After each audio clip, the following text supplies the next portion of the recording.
budaya positif itu yaitu sikap manusia ke observasi. Menurut Bapak Ibu, apakah itu berdampak pada satu bukan disuruh orang lain? Betul sekali, 100 hebat.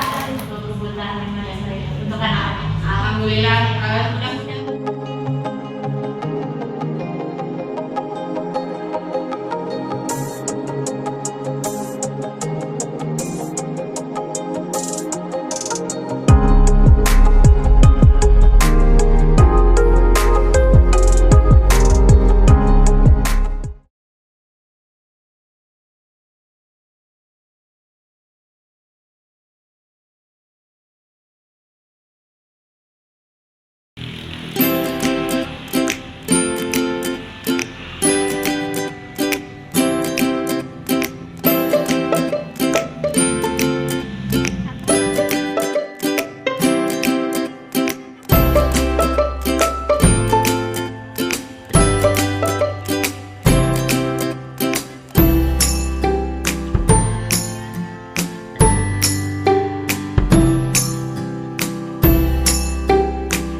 Terima kasih untuk Kepala Sekolah untuk sambutannya.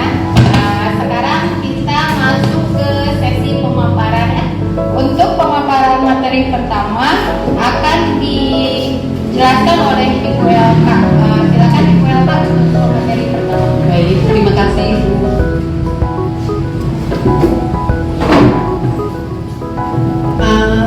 datang ibu guru hebat.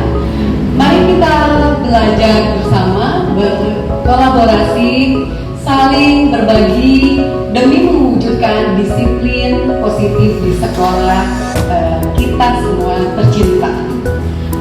Baik, dari alur diskusi ini ada 7 alur diskusi. Yang pertama, perubahan paradigma belajar, dan yang kedua, disiplin positif, ketiga, motivasi perilaku manusia, dan yang keempat, kebutuhan dasar manusia, dan berikutnya keyakinan kelas, dan berikutnya 5 posisi kontrol, dan terakhir segitiga restitusi.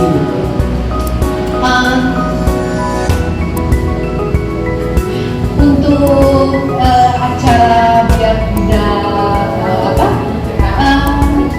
kaku, biar acara diskusi ini menjadi lebih akrab, lalu aktif, relax ya. Saya ada sedikit, mohon ibu berdiri.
positif. Apa itu budaya positif? Jadi pendidikan yang berkualitas, tidak terlepas dari budaya positif yang dimana peserta didiknya harus mempunyai keyakinan dan kebiasaan. Jadi budaya positif itu kebiasaan di sekolah. Selanjutnya ada pertanyaan untuk Bapak Ibu.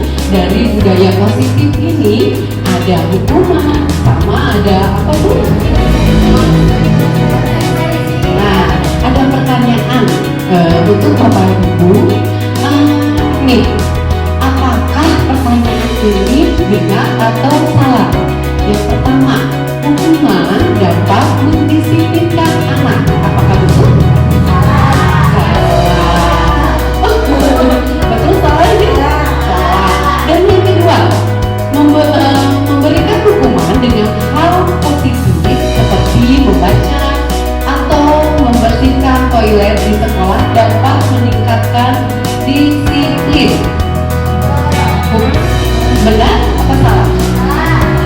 Salah? Salah? Kenapa Ibu? Sesuai dengan Oke.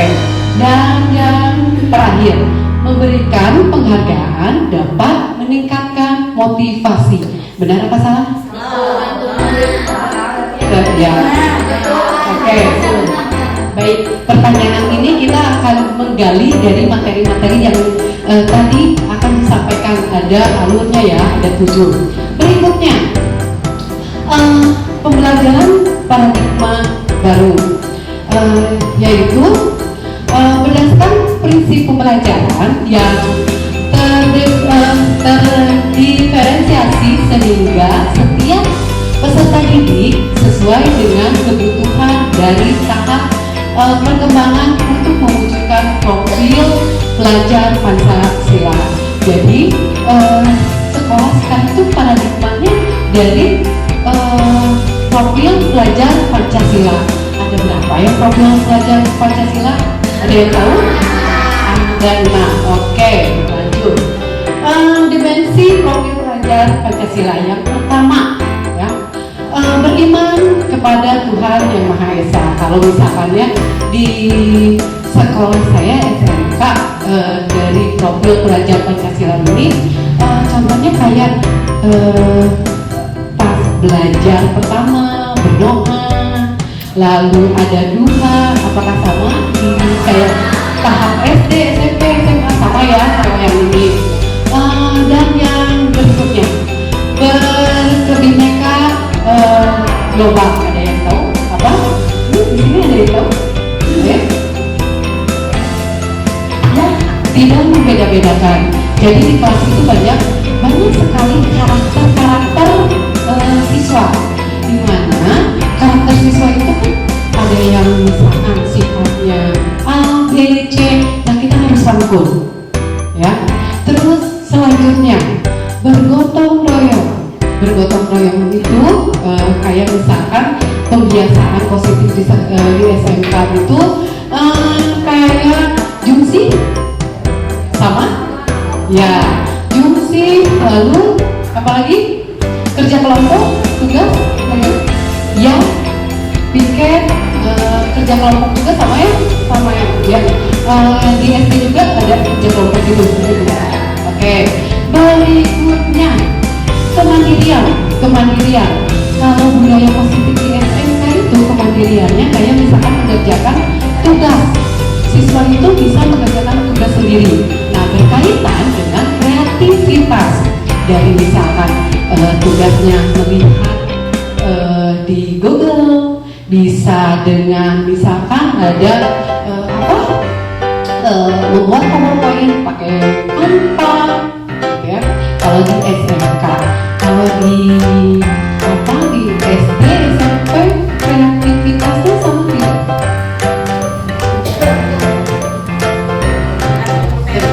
Ya, berarti hampir sama ya kalau yang kelima. Dan yang terakhir, benar kritis. Kalau benar kritis itu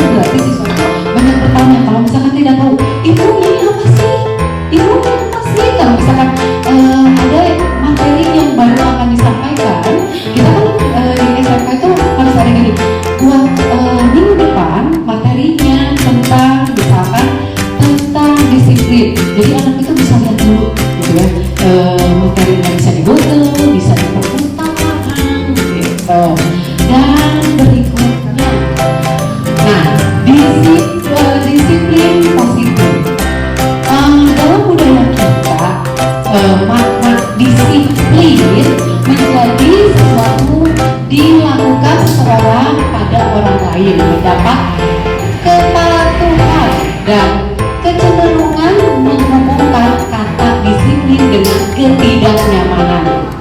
Ya, maksud disiplin ini jadi si anak itu harus sadar diri, gitu ya.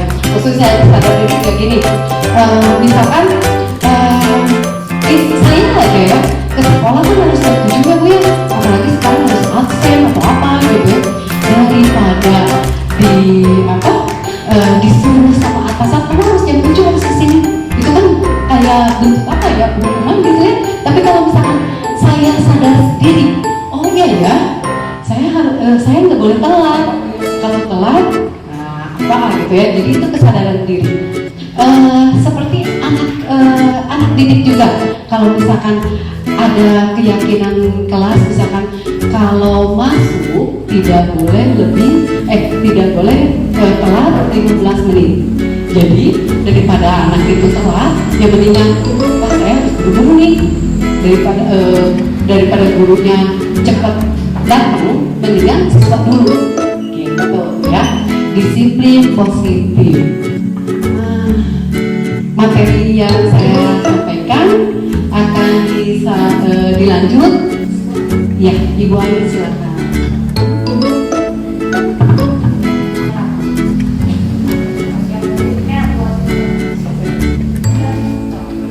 Assalamualaikum warahmatullahi wabarakatuh. Bagaimana Ibu? Ranking lagi kelihatannya.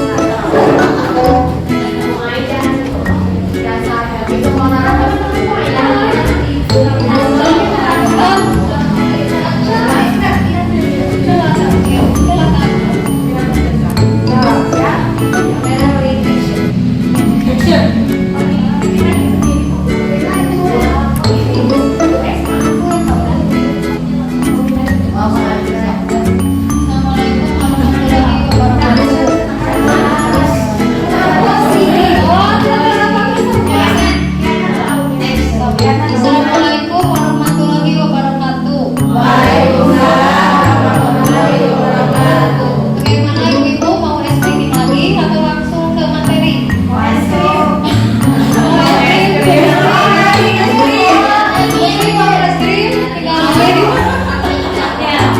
Langsungnya ke nilai-nilai kebijakan universal yang adalah prinsip-prinsip moral etika yang diharapkan dapat membentuk karakter positif pada guru, beserta nilai-nilai kebijakan universal yang diusung dalam modul ini mencakup prinsip-prinsip moral dan karakter yang paling penting untuk membentuk perilaku positif dan membangun hubungan yang baik di lingkungan sekolah. Nah, selanjutnya dari nilai-nilai kebijakan universal ini ada beberapa yang harus kita dimengerti, yaitu tentang satu, kejujuran, mengajarkan pentingnya berkata jujur dan bertindak dengan integritas. Jadi kita berupaya harus menciptakan suasana anak itu harus berlaku jujur bila mana melakukan suatu kesalahan. Terus ada juga keadilan, mendorong perlakuan yang adil dan setara terhadap semua individu. Berarti kita tidak boleh, seorang guru tidak boleh membeda-bedakan terhadap semua peserta didik, walaupun peserta didik itu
Bismillahirrahmanirrahim. Assalamualaikum warahmatullahi wabarakatuh.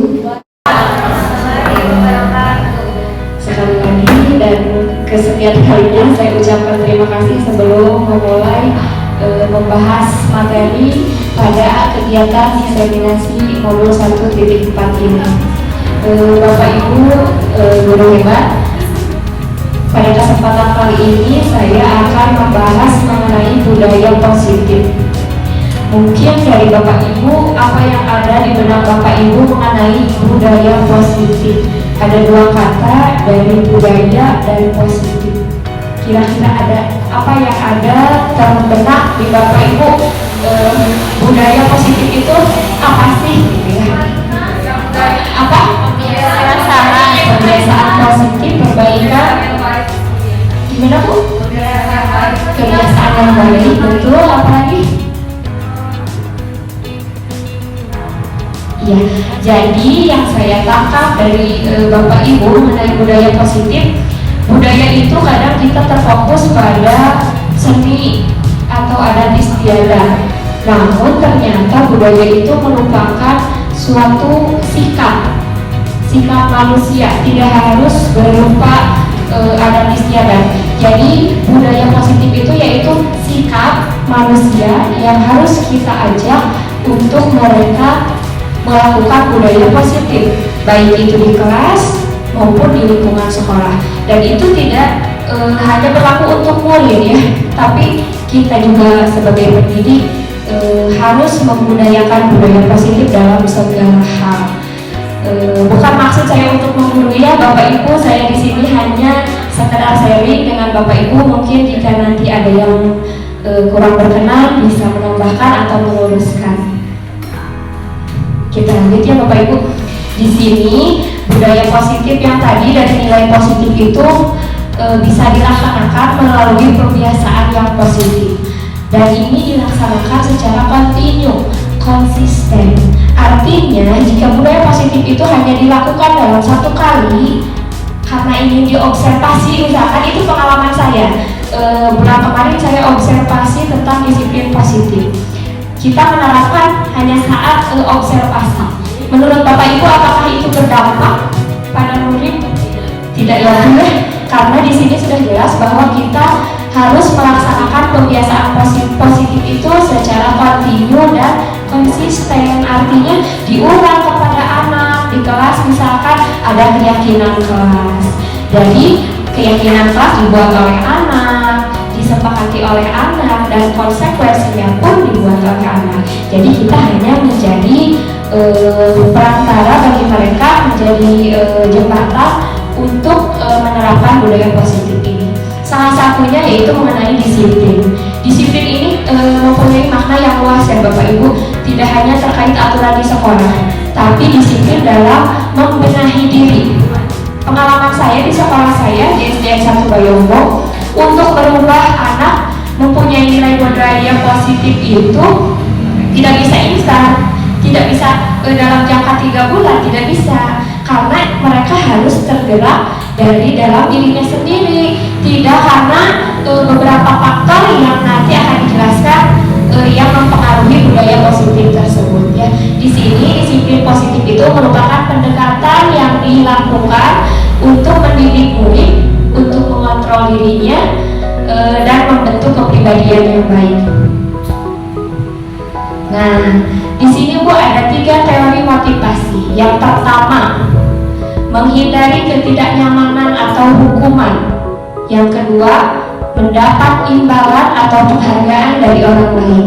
Dan yang ketiga, untuk menjadi orang yang mereka inginkan dan menghargai diri sendiri dengan nilai-nilai yang mereka percaya. Bapak Ibu, dari ketiga teori ini menurut Bapak Ibu yang paling baik yang ke-1, kedua, atau ketiga? Ketiga? Kenapa itu alasannya? Boleh diungkapkan? Alasannya? Motivasinya dari dalam diri sendiri untuk menjadi lebih baik lagi, tapi dari kami bukan mengharapkan sesuatu, bukan disuruh orang lain. Betul sekali, 100 hebat, guru hebat di sini ya, ternyata sudah dikuasai ya. Nah, memang benar Bu, yang pertama menghindari ketidaknyamanan atau hukuman. Tapi dalam kenyataannya ini masih terjadi di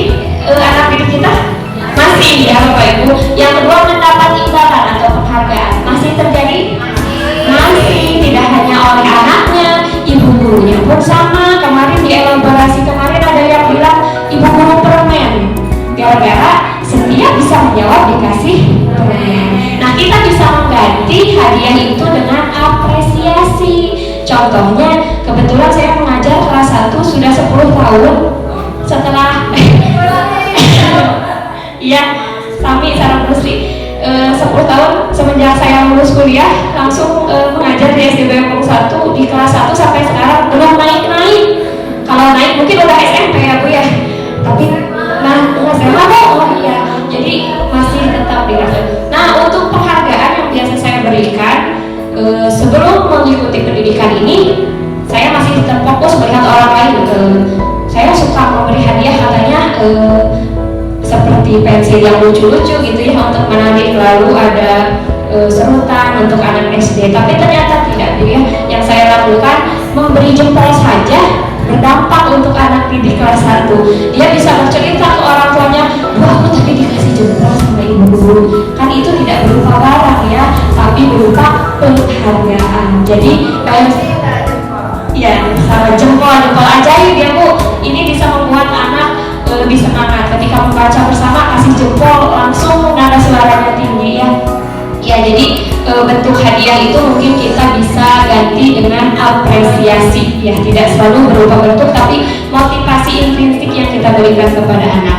Nah, yang kedua ya, itu yang mendapat imbalan atau penghargaan. Betul kata tadi Ibu Haji katakan untuk ya kan tadi Bu Haji ya.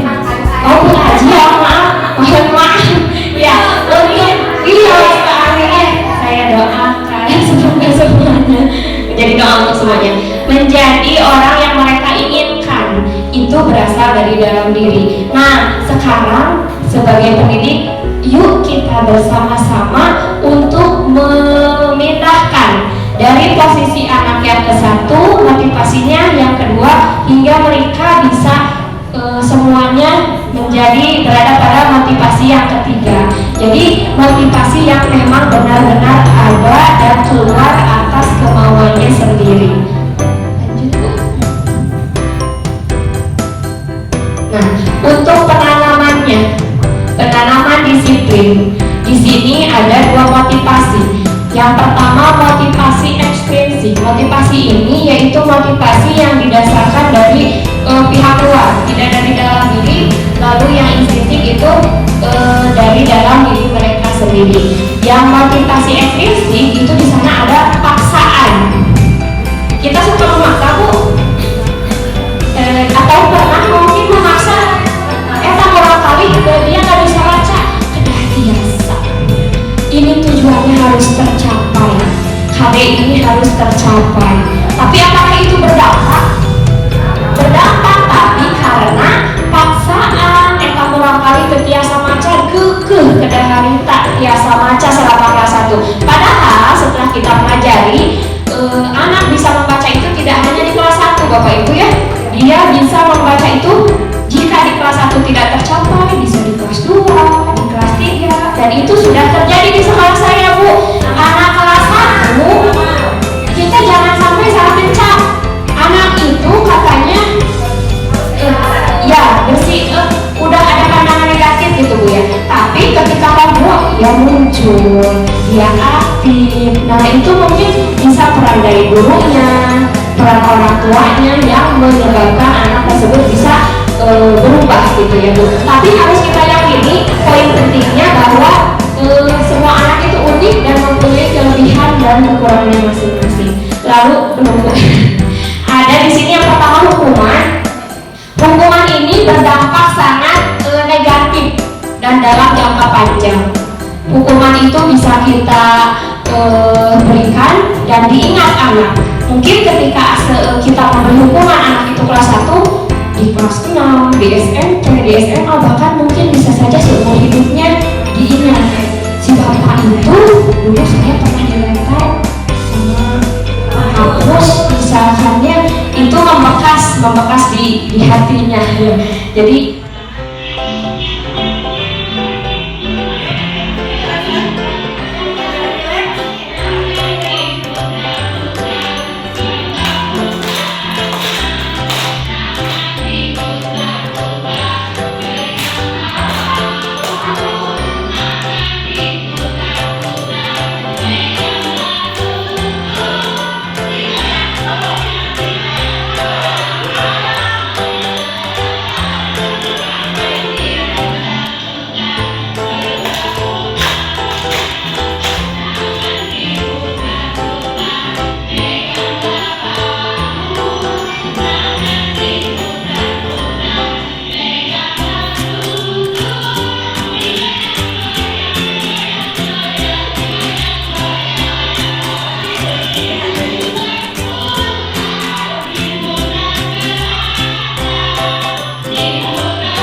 dengan kebutuhan dari tahap perkembangan untuk mewujudkan profil belajar Pancasila. Jadi sekolah sekarang itu paradigmanya dari profil belajar Pancasila. Ada berapa ya profil belajar Pancasila? Ada yang tahu? Dan nah, oke, lanjut. Dimensi profil belajar Pancasila yang pertama, ya, beriman kepada Tuhan yang Maha Esa. Kalau misalkannya di sekolah saya SMK dari profil belajar Pancasila ini, contohnya kayak pas belajar pertama berdoa, lalu ada duha, apakah sama? Kayak tahap SD, SMP, SMA sama ya kalau yang ini. Dan yang berikutnya berkebineka global. Ada yang tahu apa? Ini di sini ada yang tahu? Ada ya? Ya, tidak membeda-bedakan. Jadi di kelas itu banyak sekali karakter siswa. Di mana karakter siswa itu kan ada yang misalkan sifatnya A, B, C, tadi kan bisa tuh. Ya. Terus selanjutnya bergotong royong. Bergotong royong itu kayak misalkan pembiasaan positif di SMK itu kayak jungsi sama ya jungsi, lalu apalagi kerja kelompok, tugas ya piket, kerja kelompok juga sama ya ya di SD juga ada kerja kelompok gitu ya. Oke, berikutnya kemandirian. Kalau budaya positif di SMK itu kemandiriannya kayak misalkan mengerjakan tugas, siswa itu bisa mengerjakan tugas sendiri. Nah, berkaitan dengan kreativitas dari misalkan tugasnya melihat di Google, bisa dengan misalkan ada membuat PowerPoint pakai Canva, ya. Kalau di SMK, kalau di SD, SMP, kreativitasnya seperti itu.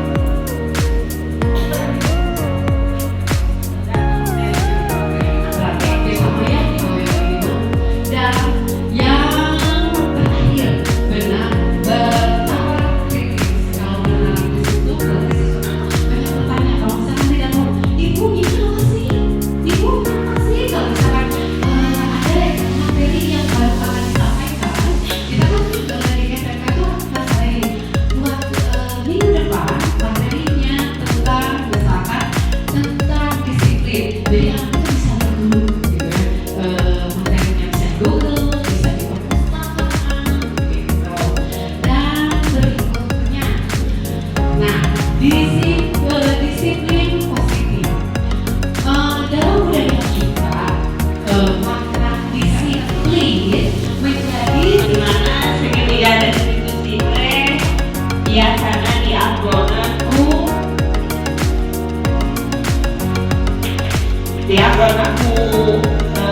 ibu bapak kepala atau sama guru BK yang untuk segitiga institusi biasanya adalah untuk membangun kesadaran dan perubahan secara positif. Sebelumnya tadi udah disinggung tentang 5 posisi kelas.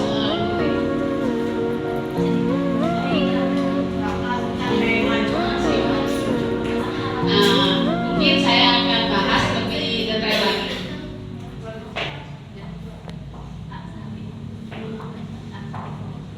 Ya, tentang 5 kontrol guru.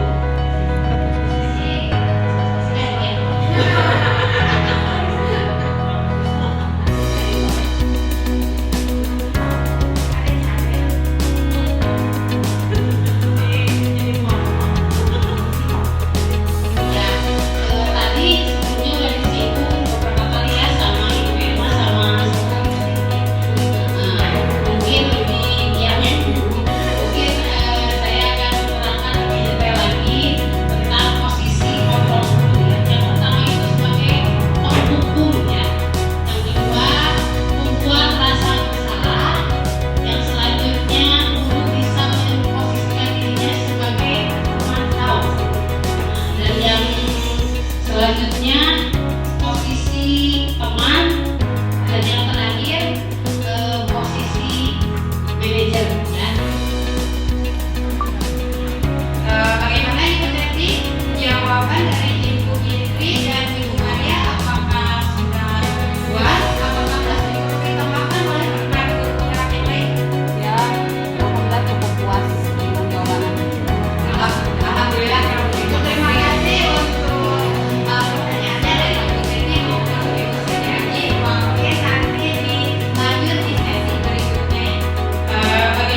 profesi dan sosial yang baik, di mana guru mampu berefleksi pada posisi kontrolnya, di mana perjalanan sebagai yang menuntun murid-murid menjadi insan yang mandiri, merdeka, dan bertanggung jawab. Terima kasih Bu Elka untuk kesimpulannya. Mohon maaf bila penyampaian materi dari kelompok kami ini belum sempurna ya. Sebelum acara diseminasi ini ditutup, mari kita tutup dulu dengan doa untuk waktu dan kesempatan kami berikan kepada Ibu Elka. Terima kasih Ibu Krisya. Alhamdulillahirrahmanirrahim, Bapak Ibu, acara yang kita laksanakan sudah selesai, sudah berada di penghujung acara. Sekali lagi saya haturkan terima kasih kepada Ibu Bapak Guru, Ibu Kepala Sekolah yang berkenan hadir pada kegiatan ini. Mudah-mudahan apa yang kita lakukan hari ini mendapatkan manfaat dan berkah untuk semuanya. Mendapatkan bertambah ilmu, bertambah pengalaman, dan bertambah saudara. Maka dari itu, maka kita bersama-sama mengucapkan hamdalah. Alhamdulillahirabbil alamin. Terima kasih. Wassalamualaikum warahmatullahi wabarakatuh. Waalaikumsalam warahmatullahi wabarakatuh. Bismillahirrahmanirrahim. Assalamualaikum warahmatullahi wabarakatuh. Pada kesempatan kali ini saya akan menyampaikan materi untuk diseminasi pada modul budaya positif. Modul ini dikerjakan untuk memenuhi salah satu tugas pendidik calon guru penggerak angkatan 11 di Kabupaten Garut.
Budaya positif itu adalah salah satu budaya yang harus kita tanamkan pada peserta didik untuk membiasakan sifat disiplin. Namun, budaya positif ini tidak hanya berlaku untuk murid saja, tapi berlaku juga untuk pendidik. Disiplin di sini merupakan suatu pendekatan yang digunakan untuk mendidik murid dan mengontrol diri dan membentuk kepercayaan diri pada muridnya. Budaya positif ini tidak bisa kita lakukan dalam waktu pendek atau dalam jangka waktu yang pendek, namun harus dilakukan secara terus-menerus dan diulang-ulang agar mempunyai dampak yang positif terhadap anak didik kita. Padahal kita ketahui bahwa budaya itu merupakan sikap atau perilaku yang harus kita biasakan untuk menciptakan suatu hal yang lebih positif. Dan ini harus dilaksanakan secara kontinu dan konsisten sehingga akan membentuk kepribadian yang disiplin. Ada 3 teori yang mengedepankan tentang teori motivasi. Teori motivasi ini yang pertama untuk menghindari ketidaknyamanan atau hukuman, yang kedua untuk mendapat imbalan atau penghargaan dari orang lain, dan yang ketiga yaitu untuk menjadi orang yang mereka inginkan dan menghargai diri sendiri dengan nilai-nilai yang mereka percayai. Dari ketiga teori motivasi ini masih terjadi terutama di kelas saya. Yang pertama, teori motivasi yang dirasakan anak atau yang dilakukan yaitu untuk menghindari ketidaknyamanan atau takut akan hukuman. Nah, ini sebenarnya kurang tepat. Seharusnya anak itu menjadi diri mereka sendiri yang mereka inginkan, yang mempunyai nilai-nilai yang mereka percayai dan itu berdampak baik. Motivasi yang kedua yaitu untuk mendapatkan imbalan atau penghargaan dari orang lain.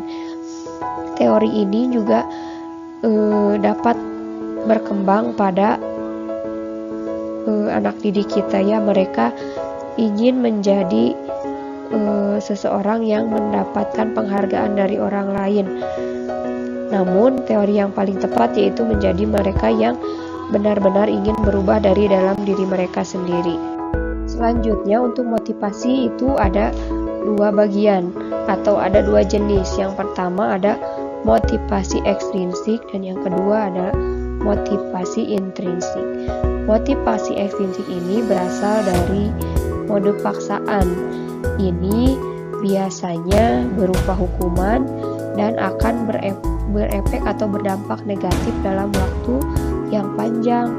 Kadang anak didik atau murid kita merasa tersakiti ketika mereka sedang atau sudah mendapat hukuman. Yang kedua, ada yang namanya konsekuensi. Konsekuensi ini dibuat oleh murid dan guru, lalu murid sendiri yang menyepakati. Biasanya ada keyakinan kelas. Murid yang membuat keyakinan kelas dan membuat konsekuensinya. Jadi mereka sudah tahu apa yang mereka kerjakan itu mempunyai konsekuensi untuk diri mereka sendiri. Ini berasal dari motivasi intrinsik, adanya stimulus atau respon. Di sini mereka jika diberi stimulus akan memberikan respon yang baik.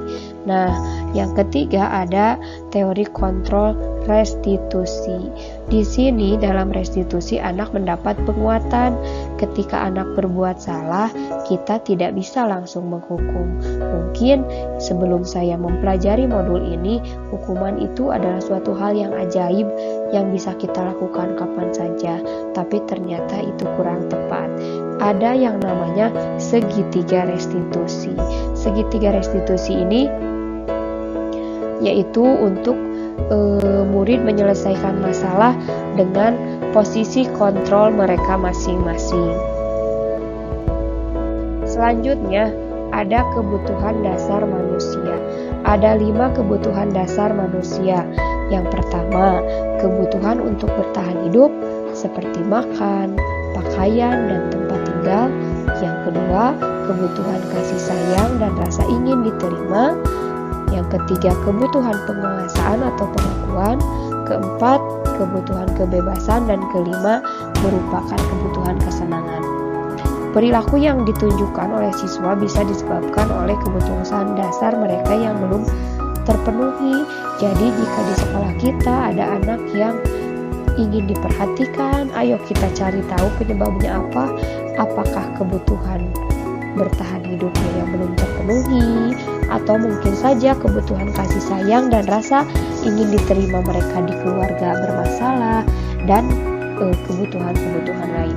Jadi sebagai pendidik kita harus paham, tidak hanya mengejar materi, tapi kita harus memahami perkembangan psikologis anak. karena itu akan berdampak pada hasil belajar atau proses pembelajaran yang dilakukan. Nah, ini adalah contoh dari rasa ingin diterima. Mereka membutuhkan rasa ingin disayangi, rasa ingin membutuhkan kesenangan, lalu rasa ingin mempunyai kekuatan dan kebebasan.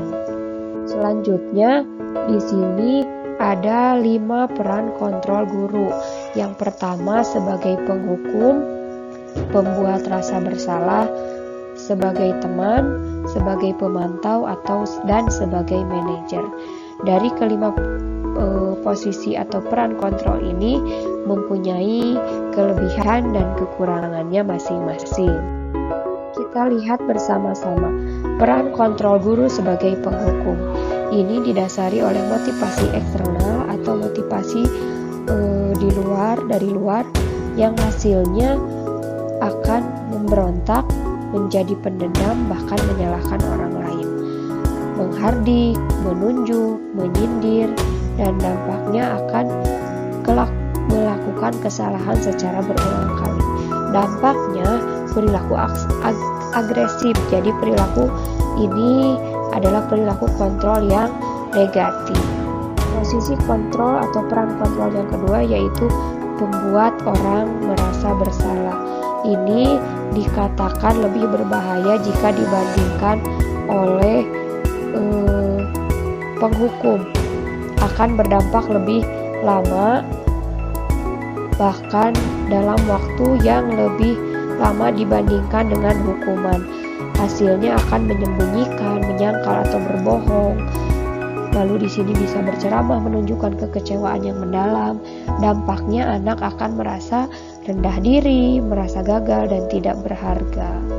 Jadi kita harus berhati-hati sebagai pendidik memilih peran kontrol apa yang akan kita lakukan. Nah, peran kontrol yang selanjutnya yaitu sebagai teman. Bagaimana kita bersikap kepada anak menjadi seorang teman, namun dalam dasar kita masih punya bukan kekuasaannya, ada sedikit jarak antara guru. Namun di sini untuk motivasi eksternal yaitu anak akan merasa ketergantungan jika kita memberikan keleluasaan untuk anak berteman dengan kita tanpa adanya rasa hormat. Jadi anaknya akan membangkang atau tergantung, tidak mandiri dan tidak dapat memutuskan keputusannya sendiri. Namun untuk peran kontrol ini, perilaku kontrol positif ini sudah menunjukkan beberapa tingkat lebih baik jika dibandingkan dengan peran kontrol sebelumnya, yaitu sebagai pemantau. Kita tahu pemantau itu jika ada dalam benak kita sebagai penyidik atau memantau suatu kegiatan. Nah, guru juga mempunyai peran kontrol sebagai pemantau. Ini berasal dari motivasi eksternal yang hasilnya akan menyesuaikan bila diawasi, tapi tidak ketika pemantauannya sudah selesai mereka akan kembali ke sikapnya semula. Di sini menitik beratkan pada dampak diri sendiri untuk mendapatkan hukuman atau hadiah. Yang terakhir adalah peran kontrol sebagai manajer. Nah, untuk peran kontrol yang terakhir ini, guru akan dianggap baik jika sudah memiliki peran kontrol sebagai manajer, karena ini hasilnya yaitu penguatan watak atau karakter diri, mengajukan pertanyaan yang mengarahkan kepada nilai positif, dampaknya mengevaluasi diri, bagaimana diri menjadi lebih baik. Kontrol dirinya yaitu segitiga restitusi yang akan kita bahas selanjutnya. Pengertian restitusi ya. Restitusi ini adalah proses menciptakan kondisi bagi murid untuk memperbaiki kesalahan mereka sehingga mereka bisa kembali pada kelompok mereka dengan karakter yang lebih kuat.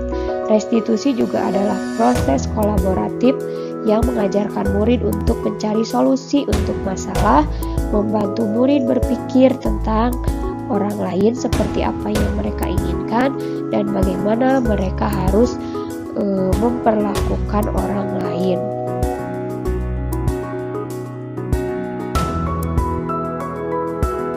Dalam segitiga restitusi ini ada 3 tahapan. Yang pertama, validasi tindakan yang salah. Yang kedua, menstabilkan identitas. Dan yang ketiga, menanyakan keyakinan. Di sini ada beberapa ungkapan yang dapat kita gunakan dalam melakukan restitusi terhadap anak didik kita. Yang pertama sebagai contoh, kamu tentu punya alasan mengapa melakukan itu.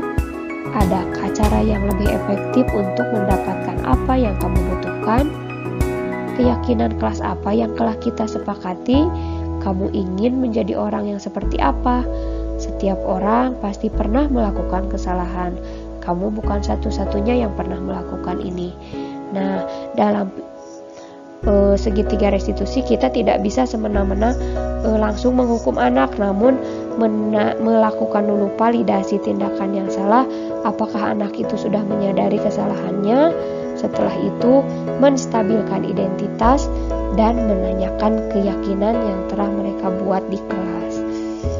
Selanjutnya saya akan tampilkan contoh dari kegiatan restitusi yang saya amati beberapa hari yang lalu terhadap anak didik saya. Ya, Atabik sama Ata ibu panggil ke sini. Tahu alasannya kenapa? Iya, tahu nggak alasannya kenapa? Karena sudah apa? Yang keras sudah apa? Sudah mendorong juga. Ibu juga pernah dulu waktu kecil, kayak seumuran Atabik sama Ata, ibu pernah mendorong teman, sama teman terus bukunya dilemparin. Ibu juga pernah kan? Ibu juga pernah sekolah dulu waktu kecil ya. Tapi Atabik tahu nggak kalau itu perbuatan yang kurang baik? Nah, seharusnya Atabik itu di kelas harusnya bagaimana? Duduknya harusnya bagaimana? Tertib, tidak mengganggu. Ibu kan pernah ya sama kayak Atabik. Tapi ibu juga sadar kalau yang dilakukan sama Atabik tadi sesuai dengan keyakinan yang ada di kelas kita tidak? Tidak ya, karena di kelas itu harusnya harus rukun dengan teman, harus tertib dengan teman ya. Tadi setelah menjatuhkan buku-bukunya Atabik sudah minta maaf. Betul Ata sudah dimaafin kan? Iya, jadi kalau kita berbuat salah, kita harus meminta maaf. Kira-kira apa yang nanti Atabik lakukan sama Ata juga ke depannya? Ata, kalau nanti ke depannya apakah mau mengulangi hal seperti itu atau tidak? Misalkan dorong teman kayak tadi bukunya dilempar, diulangi tidak? Tidak, kenapa? Karena kita harus rukun di kelas, harus tertib supaya ilmunya terserap ya. Ada waktunya buat ngobrol kapan? Saat istirahat. Ya boleh main-main sama teman? Boleh, tapi ada waktunya ya. Yang tadi kita lakukan di kelas harusnya belajarnya dengan tertib, tidak mengganggu teman ya. Kita salaman lagi sama Ata ya. Berjanji tidak akan mengulangi lagi. Cinta dulu sama ibu. Iya, terima kasih ya. Mungkin itu saja yang dapat saya sampaikan. Terima kasih untuk kesempatannya. Mohon maaf jika ada kata atau penjelasan yang kurang berkenan. Terima kasih sekali lagi. Salam guru penggerak, tergerak, bergerak, dan menggerakkan. Terima kasih. Wassalamualaikum warahmatullahi wabarakatuh.